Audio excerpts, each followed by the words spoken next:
ಸ್ನೇಹಿತರೆ ನಮಸ್ಕಾರ. ನಾನು ರವೀಂದ್ರ ಜೋಶಿ. ಭಾನುವಾರದ ಹರಟೆಗೆ ಸ್ವಾಗತ. ನಿಮಗೆಲ್ಲ ಗೊತ್ತು, ಡೊನಾಲ್ಡ್ ಟ್ರಂಪ್ ಅವರು ಚೈನಾಗೆ ಹೋಗಿದ್ರು. ಚೈನಾಗೆ ಹೋಗುವುದಕ್ಕಿಂತ ಮುಂಚೆ ಆದಂತಹ ಬೆಳವಣಿಗೆಗಳು ತಮಗೆಲ್ಲ ಗೊತ್ತಿದ್ದಾವೆ. ಇದ್ದಕ್ಕಿದ್ದ ಹಾಗೆ ಅಮೆರಿಕೆಗೆ ಸ್ಪಷ್ಟವಾಗಿ ಗೊತ್ತಾಗತ್ತೆ, ಪಾಕಿಸ್ತಾನ ತನಗೆ ಬೆನ್ನಿಗೆ ಚೂರಿಯನ್ನು ಹಾಕಿದೆ. ಇರಾನ್ನ ಅಸೆಟ್ಸ್ ಏನಿದೆ ತನ್ನ ನೂರ್ ಖಾನ್ ಏರ್ಬೇಸ್ನಲ್ಲಿ ಇಟ್ಕೊಂಡಿತ್ತು, ಅದು ನಾಶ ಆಗಲಾರ್ದ ಹಾಗೆ, ಧ್ವಂಸ ಆಗಲಾರ್ದ ಹಾಗೆ ನೋಡಿಕೊಂಡು ಅಮೇರಿಕೆಯ ಜೊತೆ ಇದ್ದ ಹಾಗೆ ನಾಟಕವನ್ನು ಆಡ್ತು, ಮಧ್ಯಸ್ಥಿಕೆಯ ನಾಟಕವನ್ನು ಆಡ್ತು. ಸೆಕ್ರೆಟರಿ ಆಫ್ ಸ್ಟೇಟ್ಸ್ ಅಮೇರಿಕಾದ್ದು ಮಾರ್ಕೋ ರೂಬಿಯೋ ಹೋಗುವಾಗ, ಚೈನಾಗೆ ಹೋಗುವಾಗ ಒಂದು ಮಾತನ್ನು ಹೇಳ್ತಾರೆ. ಏನಂತಂದರೆ, ಪಾಕಿಸ್ತಾನದ ಬದಲಾಗಿ ಚೈನಾದ ಮೂಲಕ ನಾವು ಇರಾನ್ ಮತ್ತು ಅಮೇರಿಕದ ಯುದ್ಧವನ್ನು ನಿಲ್ಲಿಸಲಿಕ್ಕೆ ಹೋಗ್ತಾ ಇದ್ದೀವಿ ಅಂತ. ಜೊತೆಗೆ ಭಾಳ ದೊಡ್ಡ ಮಟ್ಟದ ಡೀಲ್ ಮಾಡ್ಕೊಂಬರಬೇಕು ಅಂತ ಎಲಾನ್ ಮಸ್ಕ್ನಿಂದ ಹಿಡಿದು ಟಿಮ್ ಕುಕ್ವರೆಗೂ ಸುಮಾರು 10 ಜನ ದೊಡ್ಡ ದೊಡ್ಡ CEOಗಳನ್ನು ಕರ್ಕೊಂಡು ಹೋಗಲಾಗಿರುತ್ತೆ.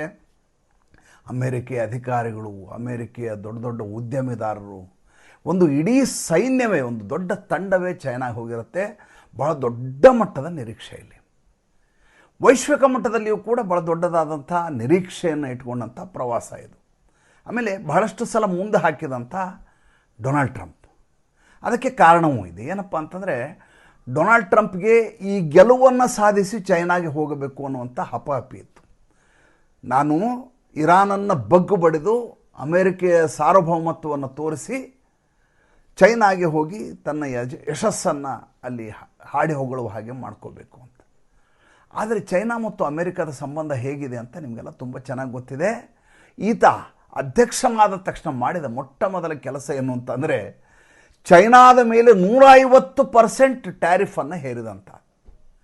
ಆವಾಗ ಚೈನಾ ಸೆಡ್ಡು ಹೊಡಿತು. ಸೋಷಿಯಲ್ ಮೀಡಿಯಾ ಮೂಲಕ ತಾನೇ ತನ್ನ ವಸ್ತುಗಳನ್ನ ನೇರವಾಗಿ ಗ್ರಾಹಕರಿಗೆ ಮಾರಾಟ ಮಾಡುವಂಥ ಒಂದು ಹೊಸ ಅಭಿಯಾನವನ್ನೇ ಪ್ರಾರಂಭ ಮಾಡ್ತು. ದೊಡ್ಡ ದೊಡ್ಡ ಬ್ರ್ಯಾಂಡ್ಗಳ ವ್ಯಾನಿಟಿ ಬ್ಯಾಗ್ಗಳು, ಬೆಲ್ಟ್ಗಳು, ಶೂಸ್ಗಳು, ಬಟ್ಟೆಗಳು, ಮಷಿನ್ಗಳು ಎಲ್ಲವೂ ಕೂಡ ಕಾಲು ಭಾಗಕ್ಕಿಂತ ಕಡಿಮೆ ದರದಲ್ಲಿ ನಾವು ಆನ್ಲೈನಲ್ಲಿ ಕಳಿಸ್ತೀವಿ ಅನ್ನುವಂಥ ದೊಡ್ಡದಾದಂಥ ಕ್ರಾಂತಿಯನ್ನು ಮಾಡ್ತೀವಿ. ಅದಾದಮೇಲೆ ನಡೆದ ವಿದ್ಯಮಾನಗಳು ನಿಮಗೆ ತುಂಬ ಚೆನ್ನಾಗಿ ಗೊತ್ತಿದ್ದಾವೆ, ಅದರ ಬಗ್ಗೆ ಮಾತಾಡೋದು ಬೇಡ.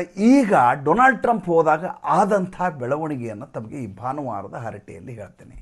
ತನ್ಮೂಲಕ ಮುಂದಿನ ದಿನಗಳಲ್ಲಿ ವೈಶ್ವಿಕ ಪರಿಸ್ಥಿತಿ ಹೇಗಿರುತ್ತೆ ಅನ್ನೋದರ ಅರಿವಾಗತ್ತೆ. ಏಕೆಂದರೆ ಈ ಭೇಟಿ ಅತ್ಯಂತ ನಿರ್ಣಾಯಕವಾದ ಭೇಟಿ.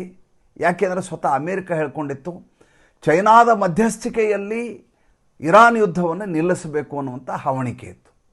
ಚೈನಾ ಹೇಳಿದರೆ ಸ್ಟ್ರೇಟ್ ಆಫ್ ಹಾರ್ಮೋಸ್ ಓಪನ್ ಮಾಡ್ತಾರೆ ಇರಾನ್ನವರು ಅನ್ನೋದು ತುಂಬ ಚೆನ್ನಾಗಿ ಅಮೆರಿಕೆಗೆ ಗೊತ್ತಿತ್ತು. ಏಕೆಂದರೆ ಇರಾನ್ನ ಸಂಪತ್ತಿನ ಕ್ರೋಢೀಕರಣದ ಅಥವಾ ಆದಾಯದ ಏಕೈಕ ಮೂಲ ಚೈನಾ. 90% ಆಯಿಲನ್ನು ಇರಾನು ಚೈನಾಗೆ ಕಳಿಸುತ್ತೆ. ಹೀಗಾಗಿ ಚೈನಾ ಹೇಳಿದ ಹಾಗೆ ಇರಾನ್ ಕೇಳಲೇಬೇಕು. ಹೀಗಾಗಿ ಇರಾನ್ಗೆ ಇದರ ಮೂಲಕ ಮಾತನ್ನು ಹೇಳಿಸ್ಬೇಕು, ಹೇಳಿ ಇದಕ್ಕೊಂದು ಅಂತ್ಯವನ್ನು ಹಾಡಬೇಕು. ಜೊತೆಗೆ ಇಂಪೋರ್ಟ್ ಎಕ್ಸ್ಪೋರ್ಟ್ ಉಭಯ ದೇಶಗಳ ಮಧ್ಯೆ ಆಗುವಂಥ ವ್ಯಾಪಾರ ವಹಿವಾಟು ಒಪ್ಪಂದಗಳು ಯಥಾ ಪ್ರಕಾರ ಇರ್ತವೆ. ಇನ್ನಿಲ್ಲದ ಹಾಗೆ ಶತ್ರುತ್ವ ಮಾಡಿದಂಥ, ಸ್ಪರ್ಧೆಗಿಳಿದಂಥ ಡೊನಾಲ್ಡ್ ಟ್ರಂಪ್ ಚೈನಾದ ಬಗ್ಗೆ ಇನ್ನಿಲ್ಲದ ಹಾಗೆ ಅಗೌರವವಾಗಿ, ಕೆಟ್ಟದಾಗಿ, ಅಸಭ್ಯವಾಗಿ ಮಾತಾಡಿದಂಥ ಚೈನಾಗೆ ಹೋದ ಸಂದರ್ಭದಲ್ಲಿ ಆತನನ್ನು ಸ್ವಾಗತಿಸಿದ್ದು ಯಾರು ಗೊತ್ತಾ? ಕ್ಸಿ ಜಿನ್ಪಿಂಗ್ ಅಲ್ಲ, ಪಾಲಿಟ್ ಬ್ಯೂರೋದ ಸದಸ್ಯನಾದಂಥ ವ್ಯಕ್ತಿ ಅಲ್ಲ, ಯಾವುದೇ ಸಾಂವಿಧಾನಿಕ ಹುದ್ದೆ ಇರಲಾರದಂಥ ಉಪಾಧ್ಯಕ್ಷನನ್ನು ಆತನನ್ನು ಸ್ವಾಗತಿಸಲಿಕ್ಕೆ ಕಳಿಸಲಾಗಿತ್ತು. ಅಲ್ಲಿಗೆ ಡೊನಾಲ್ಡ್ ಟ್ರಂಪ್ ಅವರ ಬೆಲೆ ಏನು ಅನ್ನುವುದನ್ನು ಪ್ರಾರಂಭದಲ್ಲಿಯೇ ನೀವು ತಿಳ್ಕೊಬಹುದು. ಹಾಗೆ ನೋಡಿದರೆ ಬರಾಕ್ ಒಬಾಮಾ ಬಂದಾಗಲೂ ಕೂಡ ಕ್ಸಿ ಜಿನ್ಪಿಂಗ್ ಅಲ್ಲಿಗೆ ಹೋಗಿದ್ದರು. ಕ್ಸಿ ಜಿನ್ಪಿಂಗ್ ಉಪಾಧ್ಯಕ್ಷರಾಗಿದ್ದರು. ಅಷ್ಟೇ ಅಲ್ಲ, ಪಾಲಿಟ್ ಬ್ಯೂರೋ ಸದಸ್ಯರಾಗಿದ್ದರು. ಜೊತೆಗೆ ಅಧ್ಯಕ್ಷರಾಗಿ ಇವರು ಮುಂದಿನ ಅಧ್ಯಕ್ಷ ಇವರೇ ಅನ್ನೋದು ಅಷ್ಟೊತ್ತಿಗೆ ತೀರ್ಮಾನ ಆಗಿ ಹೋಗಿತ್ತು. ಹೀಗಾಗಿ ಅತ್ಯಂತ ಗೌರವಯುತವಾದಂಥ, ಗರಿಮೆಯುಳ್ಳಂಥ ಸ್ಥಾನಮಾನ ಆಗಿತ್ತು. ಬರಾಕ್ ಒಬಾಮಗೆ ಸಲ್ಲಬೇಕಾದಂಥ ಗೌರವ ಚೈನಾದಲ್ಲಿ ಸಿಕ್ತು. ಡೊನಾಲ್ಡ್ ಟ್ರಂಪ್ ಹೋಗ್ತಾರೆ. ಹೋದ ತಕ್ಷಣ ಸ್ಟೇಟ್ಮೆಂಟ್ ಕೊಡ್ತಾರೆ. ಅವ್ರದ್ದು ಯಾವಾಗಲೂ ಒಂದು ಸಿಸ್ಟಮ್ ಇದೆ. ಏನಂದರೆ, ಇವನಿಗಿಂತ ದಪ್ಪ ಚರ್ಮ, ಡೊನಾಲ್ಡ್ ಟ್ರಂಪ್ಗಿಂತ ದಪ್ಪ ಚರ್ಮ ಬೇರೆ ಯಾರಿಗೂ ಇಲ್ಲ ಅಂತ ನನಗೆ. ರಾಜಕಾರಣಿಗಳಿಗೆ ದಪ್ಪ ಚರ್ಮ ಇರುತ್ತೆ ಅನ್ನೋದು ನಿಮ್ಗೆ ಗೊತ್ತಿರೋ ವಿಚಾರ. ಆದರೆ ಈ ಡೊನಾಲ್ಡ್ ಟ್ರಂಪ್ಗೆ ಈ ರೀತಿಯ ದಪ್ಪ ಚರ್ಮ ಇರೋದ್ರ ಬಗ್ಗೆ ನಮ್ಗೆ ಕಲ್ಪನೆಯೇ ಇರಲಿಲ್ಲ. ಚೈನಾದ ಶತ್ರುತ್ವದ ಬಗ್ಗೆ ನೂರಾರು ಹೇಳಿಕೆ ಕೊಟ್ಟಂಥ ಡೊನಾಲ್ಡ್ ಟ್ರಂಪ್ ಹೋದ ತಕ್ಷಣ ಹೇಳ್ತಾರೆ, the great country, the incredible country, truly beautiful China ಅಂತ ಮೊದಲೇ ಸ್ಟೇಟ್ಮೆಂಟ್ ಅವ್ರದ್ದು. ಒಬ್ಬ ವ್ಯಾಪಾರಿ ಸುಳ್ಳು ಹೇಳೋದು ಸ್ವಾಭಾವಿಕ. ಈತ ವ್ಯಾಪಾರಿಯೇ. ಆದರೆ ಯಾವ ಮಟ್ಟಿಗೆ, ಉತ್ಪ್ರೇಕ್ಷೆ ಯಾವ ಮಟ್ಟಿಗೆ, the great nation, incredible nation, truly beautiful China ಅಂತಾರೆ.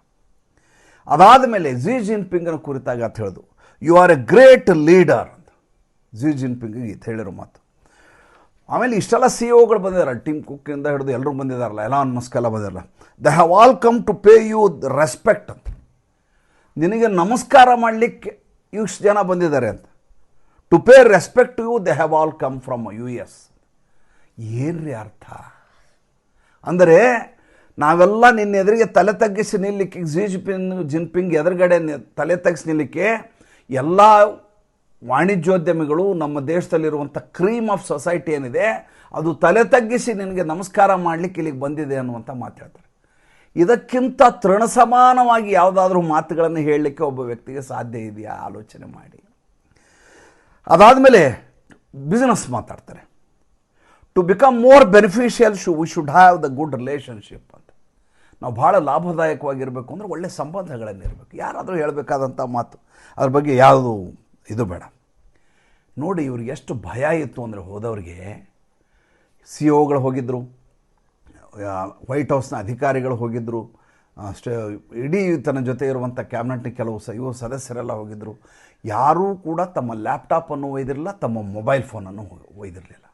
ಯಾಕೆಂದರೆ ಅಲ್ಲಿ ಹೋದಾಗ ಚೈನಾ ಎಲ್ಲಿ ಹ್ಯಾಕ್ ಮಾಡಿಬಿಡುತ್ತೋ ಅನ್ನುವಂಥ ಭಯ ಇವ್ರನ್ನೆಲ್ಲ ಕಾಡ್ತಾ ಇತ್ತು. ಇವರೆಲ್ಲರಿಗೂ ಬರ್ನರ್ ಎನ್ನುವಂಥ ಫೋನನ್ನು ಕೊಟ್ಟು ಅಲ್ಲಿ ಆಪರೇಟ್ ಮಾಡಲಿಕ್ಕೆ ಹೇಳಲಾಗಿತ್ತು. ಎಂಥ ವಿಚಿತ್ರ, ಎಂಥ ಭಯ, ಎಂಥ ಆತಂಕ ಚೈನಾದ ಬಗ್ಗೆ ವೈಶ್ವಿಕ ಮಟ್ಟದಲ್ಲಿದೆ, ವಿಶೇಷವಾಗಿ ಅಮೇರಿಕಾಗೆ ಇದೆ ಅನ್ನೋದಕ್ಕೆ ಇದಕ್ಕಿಂತ ಉದಾಹರಣೆ ನಮ್ಗೆ ಸಿಗ್ಲಿಕ್ಕೆ ಸಾಧ್ಯವೇ ಇಲ್ಲ. ಆಮೇಲೆ ವೈಟ್ ಹೌಸಿಂದ ಸ್ಟೇಟ್ಮೆಂಟ್ಗಳು ಶುರುವಾಗ್ತವೆ. ಏನಪ್ಪ, China will not provide military assets to Iran ಅಂತ. ಇನ್ನು ಮುಂದೆ ಚೈನಾ ಇರಾನ್ಗೆ ಯುದ್ಧದ ಸಂದರ್ಭದಲ್ಲಿ ಮಿಲಿಟರಿ ಅಸೆಟ್ಗಳನ್ನ ಕೊಡೋದಿಲ್ಲ, ತನ್ನ ಮಿಲಿಟರಿ ಇಕ್ವಿಪ್ಮೆಂಟ್ನ, ಯುದ್ಧ ವಿಮಾನಗಳನ್ನು ಸರಬರಾಜು ಮಾಡೋದಿಲ್ಲ. ಹೇಳಿದ್ಯಾರು? ವೈಟ್ ಹೌಸ್ ಹೇಳುತ್ತೆ, ಡೊನಾಲ್ಡ್ ಟ್ರಂಪ್ ಹೇಳ್ತಾರೆ, ಅಮೇರಿಕಾ ಹೇಳುತ್ತೆ. ಈ ಮಾತನ್ನು ಚೈನಾ ಹೇಳಲೇ ಇಲ್ಲ. ಎರಡನೇದ್ದು, can never have nuclear weapon. China and US have decided that Iran can never have nuclear weapons ಅಂತ. US ಮತ್ತು ಚೈನಾ ಇಬ್ಬರು ಸೇರಿ ತೀರ್ಮಾನ ಮಾಡಿದಾರಂತೆ, ನ್ಯೂಕ್ಲಿಯರ್ ವೆಪನ್ನನ್ನು ಇರಾನ್ ಇಟ್ಕೊಂಡಿರಬಾರ್ದು. They should not have, they can never have. And Hormuz should stay open. ಹಾರ್ಮೂಸನ್ನು ತೆರವುಗೊಳಿಸಬೇಕು. ಹಾಗೆ ನೋಡಿದರೆ ಬ್ಲಾಕೇಡ್ ಹಾಕಿದಂಥ ವ್ಯಕ್ತಿ ಈತನ ಬಗ್ಗೆ ಚೈನಾ ಒಂದು ಸ್ಟೇಟ್ಮೆಂಟ್ ಕೊಟ್ಟಿತ್ತು. ಏನಂತ ಕೊಟ್ಟಿತ್ತು? ಇದು ಭಯಾನಕವಾದಂಥ ಸಂಗತಿ, ಅಮೆರಿಕ ಈ ರೀತಿ ಬ್ಲಾಕೇಡ್ ಮಾಡಕೂಡದು, ಇದು ಜಾಗತಿಕ ಮಟ್ಟದಲ್ಲಿ ದೊಡ್ಡ ಪರಿಣಾಮ ಬೀರುತ್ತೆ ಅಂತ ಹೇಳಿದ ಚೈನಾ ಈಗ we both have decided to keep Hormuz open ಅಂಥೇಳಿ ವೈಟ್ ಹೌಸ್ ಹೇಳುತ್ತೆ, ಚೈನಾ ಹೇಳಿಲ್ಲ. ಇಲ್ಲಿವರೆಗೂ ಚೈನಾ ಒಂದೇ ಒಂದು ಹೇಳಿಕೆಯನ್ನು ಅಮೆರಿಕದ ಪ್ರವಾಸ ಆಗಿ ಬಂದು ಡೊನಾಲ್ಡ್ ಟ್ರಂಪ್ ಬಂದು ಹೋದ ಮೇಲೂ ಇಲ್ಲಿವರೆಗೂ ತನ್ನ ಯಾವುದೇ ನಿಲುವನ್ನು ಹೇಳಿಲ್ಲ. ಅಮೇರಿಕ ಇದೆಲ್ಲವನ್ನು ತಾನೇ ಹೇಳ್ತಾ ಇದೆ. ಹಾಗೆ ನೋಡಿದರೆ ಚೈನಾ ಭಾರಿ ಏನು ಪವರ್ಫುಲ್ ದೇಶ ಅಂತ ನಾವು ಕರಿಬೇಕಲ್ಲ. ಅದು ನಮ್ಮನ್ನು 1962 ಯುದ್ಧದಲ್ಲಿ ಸೋಲಿಸಿದೆ ಅನ್ನೋದು ಬಿಟ್ಟರೆ ಅದಾದಮೇಲೆ ಅದು ಯಾವ ಯುದ್ಧವನ್ನು ಗೆದ್ದೇ ಇಲ್ಲ. ಅದಾದಮೇಲೆ 5 ವರ್ಷದ ನಂತರ ನಮ್ಮ ಮೇಲೆ ಮತ್ತೆ ದಾಳಿ ಮಾಡ್ತದ್ದು. ಸುಮಾರು 2 ವಾರಗಳ ಕಾಲ ಯುದ್ಧ ನಡೀತು, ನಾಥುಲಾ ಮತ್ತು ಚೋಲಾದಲ್ಲಿ. 2 ವಾರದಲ್ಲಿ ಅಲ್ಲಿಂದ ಓಡಿ ಹೋದರು ಅವರು. ನಮ್ಮವರು 80 ಸೈನಿಕರು ಹುತಾತ್ಮರಾದರು, ಅವರ 400 ಜನ ಸೈನಿಕರು ಸತ್ತರು. ನಮ್ಮವರು 150 ಜನ ಗಾಯಾಳುಗಳಾದರು, ಅವ್ರ ಕಡೆ 500 ಜನ ಗಾಯಾಳುಗಳಾದರು. ನೀವು ಬೇಕಾದ್ರೆ ವಿಕಿಪೀಡಿಯಾ ಚೆಕ್ ಮಾಡಿ, ಗೂಗಲ್ ಚೆಕ್ ಮಾಡಿ, 1947 ನಾಥುಲಾ ಇದನ್ನಂತ ಹಾಕಿ ನೀವು, ಅದರಲ್ಲಿ ಸಂಪೂರ್ಣವಾದ ಕ್ಲಾಶ್ ಅಂತ ಹಾಕಿ ಸಂಪೂರ್ಣವಾದ ಮಾಹಿತಿ ಬರುತ್ತೆ. ಅದಾದಮೇಲೆ 1979 ಯಾವಾಗ ವಿಯೆಟ್ನಾಂ ಕಾಂಬೋಡಿಯಾವನ್ನು ತನ್ನ ಅಸೆಟ್ ಅಂತ ಸೇರಿಸ್ಕೊಳ್ತೋ, ತನ್ನ ಭಾಗ ಅಂತ ಸೇರಿಸ್ಕೊಳ್ತೋ, ಅವಾಗ ಮತ್ತೆ ಅದರ ಮೇಲೆ ದಾಳಿಯನ್ನು ಮಾಡ್ತು ಈ ಚೈನಾ.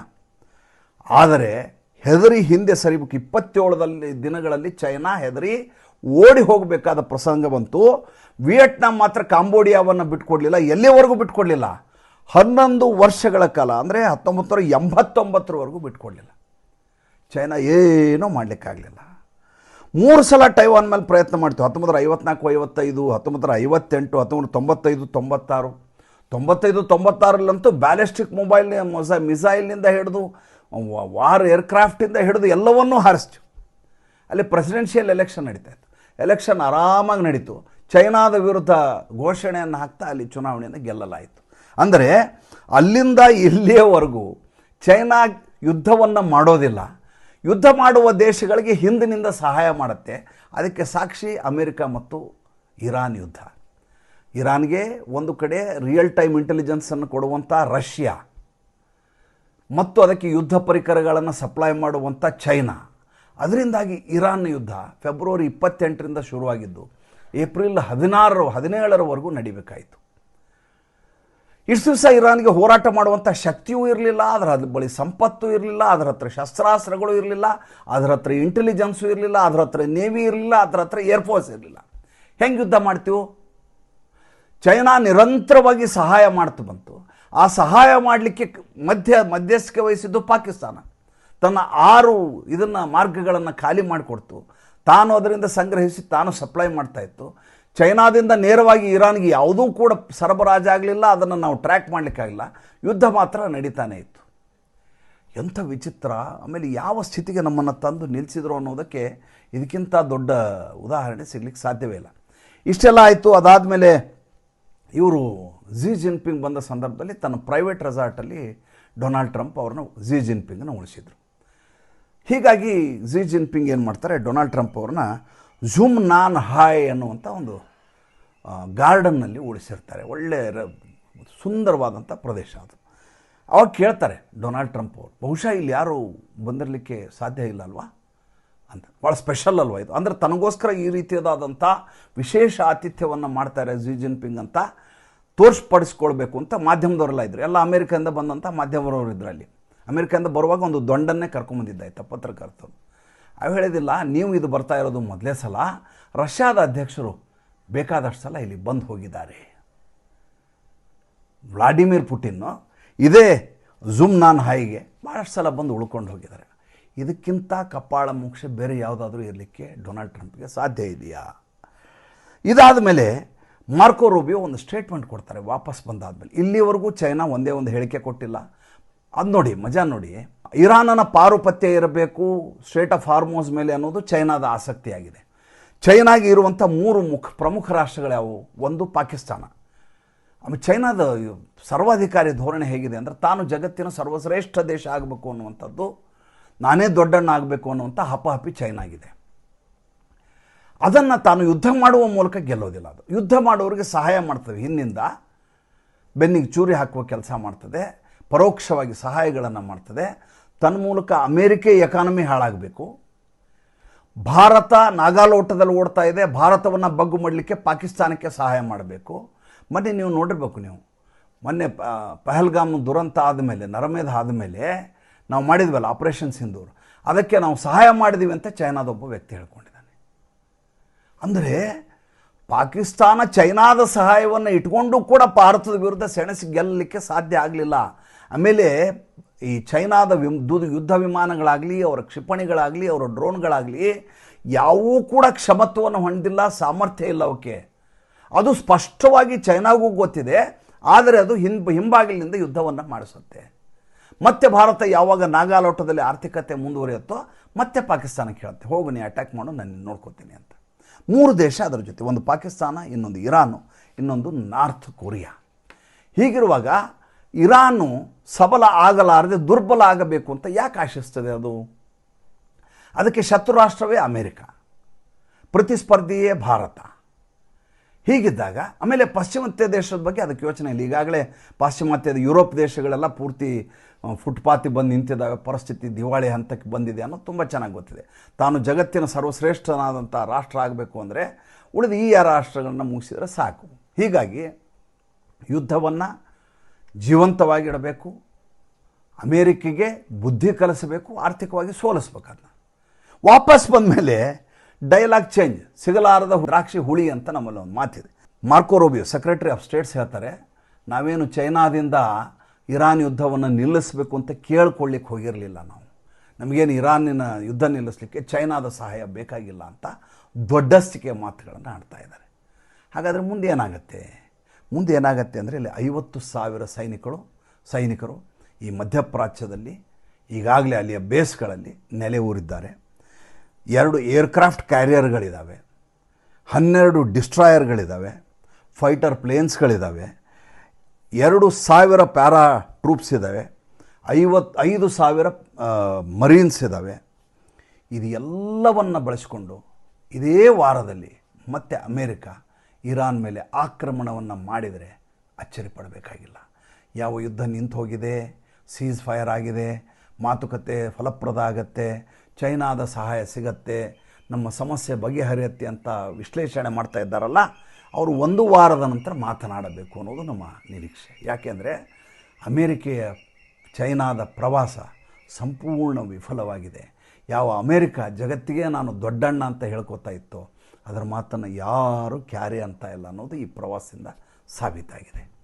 ನನಗೆ ತುಂಬ ವಿಷಯಗಳನ್ನ ಮಾತಾಡೋದಿದೆ. ಭಾನುವಾರ ಆಗಿದ್ದರಿಂದ ತುಂಬ ಸಮಯವನ್ನು ನಿಮ್ಗೆ ತೊಗೊಳಕ್ಕಾಗೋದಿಲ್ಲ. ಯಾಕೆಂದರೆ ನಿನ್ನೆ ಇಲ್ಲ ಮೊನ್ನೆ ಶುಕ್ರವಾರ ಪಶ್ಚಿಮ ಬಂಗಾಳದಲ್ಲಿ, ವಿಶೇಷವಾಗಿ ಕಲ್ಕತ್ತಾದಲ್ಲಿ, ಆಮೇಲೆ ಮಾಲ್ಡಾದಲ್ಲಿ, ಮುರ್ಷಿದಾಬಾದ್ನಲ್ಲಿ ಮತ್ತೆ ಸಾಬರು ರೋಡಲ್ಲಿ ಕೂತ್ಕೊಂಡು ನಮಾಜ್ ಮಾಡಲಿಕ್ಕೆ ಶುರು ಮಾಡಿದರು. ಒಳಗಡೆ ಮಸೀದಿ ಒಳಗೆ ಜಾಗ ಇದ್ದರೂ ರೋಡಲ್ಲಿ ಮಾಡೋದು. ಯಾಕೆಂದರೆ ತಮ್ಮ ಪಾರುಪತ್ಯವನ್ನು ತೋರಿಸ್ಬೇಕು, ತಮ್ಮ ದಬ್ಬಾಳಿಕೆ ಹೇಗಿದೆ ಅಂತ ತೋರಿಸ್ಬೇಕು ಅಂತ ಒದ್ದು ಹೊರಗಡೆ ಓಡಿಸಿದ್ರು ಎಲ್ಲರನ್ನು. ಒಂದೇ ಒಂದು ಕಡೆ ರಸ್ತೆಯಲ್ಲಿ ನಮಾಜ್ ಮಾಡಲಿಕ್ಕೆ ಸುವೇಂದು ಅಧಿಕಾರಿ ಸರ್ಕಾರ ಬಿಟ್ಟಿಲ್ಲ. ನಡೆದ ಬೆಳವಣಿಗೆಗಳು ತುಂಬ ಇದ್ದಾವೆ ಪಶ್ಚಿಮ ಬಂಗಾಳದ ಕುರಿತು. ಏಕೆಂದರೆ ಇದೇ ತಾನೇ ಸರ್ಕಾರ ಶುರುವಾಗಿರೋದ್ರಿಂದ ರಿಪೇರಿ ಕೆಲಸ ಭಾಳ ಇದೆ.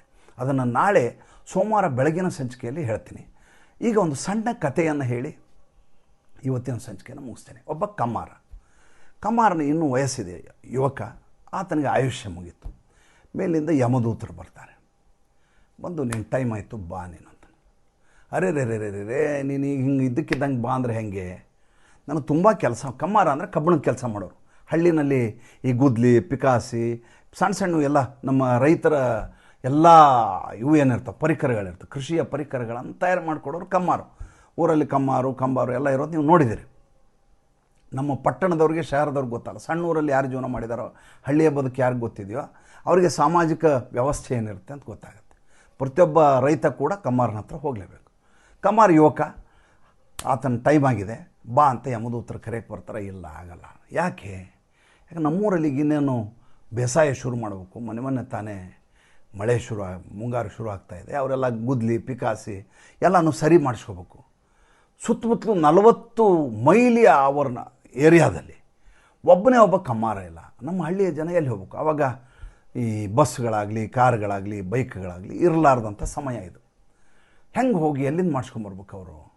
ಅದಕ್ಕೆ ಇದು ಒಂದು ಸೀಸನ್ ಕಳೆದ್ಬಿಡಲಿ, ಮುಂದಿನ ವರ್ಷ ಬರ್ತೀನಿ, ನಂದೇನು ಅಭ್ಯಂತರ ಇಲ್ಲ. ಯಮದೂತರು ನಮ್ಮ ಕೈಯಲ್ಲೇನಿಲ್ಲ, ನಮಗೆ ಅಸೈನ್ಮೆಂಟ್ ಕೊಟ್ಟಿರ್ತಾರೆ ಯಮರಾಜ, ಅವ್ರನ್ನ ಕೇಳಬೇಕು. ಯಮರಾಜಿಗೆ ಈತ ಕೇಳ್ತಾನೆ, ನೋಡಿ ನಂದು ಹಿಂಗೆ ಸಮಸ್ಯೆ ಇದೆ, ಇಡೀ ಊರ ಕೃಷಿಕರೆಲ್ಲ ಬೀದಿಗೆ ಬಿದ್ದುಬಿಡ್ತಾರೆ, ಕೃಷಿ ಸಮಯ ಇದು, ಮಳೆಗಾಲ, ದಯವಿಟ್ಟು 1 ವರ್ಷ ಅವಕಾಶ. ಆಯಿತು, ವಾಪಸ್ ಬನ್ನಿ ಅಂತ ಯಮದೂತರನ್ನ ವಾಪಸ್ ಕರ್ಸ್ಕೊತಾನೆ ಯಮ. ಆತನಿಗೆ 1 ವರ್ಷ ಎಕ್ಸ್ಟೆನ್ಷನ್ ಕೊಡ್ತಾರೆ. ಮುಂದಿನ ವರ್ಷ ಮತ್ತೆ ಯಮದೂತರು ಬಂದರು. ಯಮದೂತರು ಬಂದು ಬಾರಪ್ಪ ನಡಿ ಹೊರಡೋಣ. ಟೈಮ್ ಆತಲ್ರಿ, ಎಕ್ಸ್ಪೈರಿ ಡೇಟ್ ಆಗಿದೆ.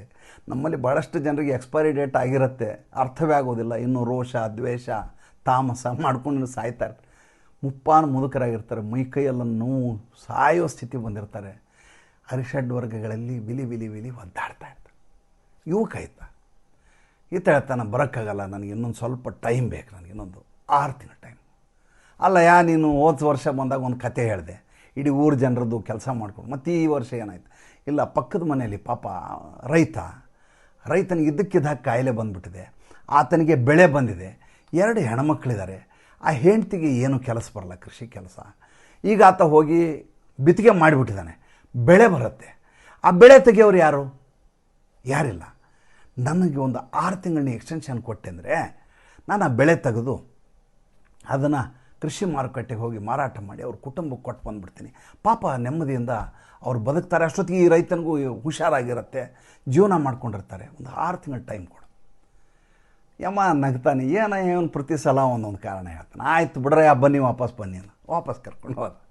ಯಮದೂತರು ವಾಪಸ್ ಮತ್ತೆ 6 ತಿಂಗಳು ಬಿಟ್ಟು ಬಂದರು. ಆಯಿತು, ಎಕ್ಸ್ಪೈರಿ ಡೇಟು ಇನ್ನೊಂದು ಇದೇ ರೀತಿಯದಾದಂಥ ಯಾವುದೋ ಸಾಮಾಜಿಕ ಕೆಲಸ, ಸೇವಾ ಕೆಲಸವನ್ನು ಎತ್ತಿ ಹೇಳ್ತಾನೆ.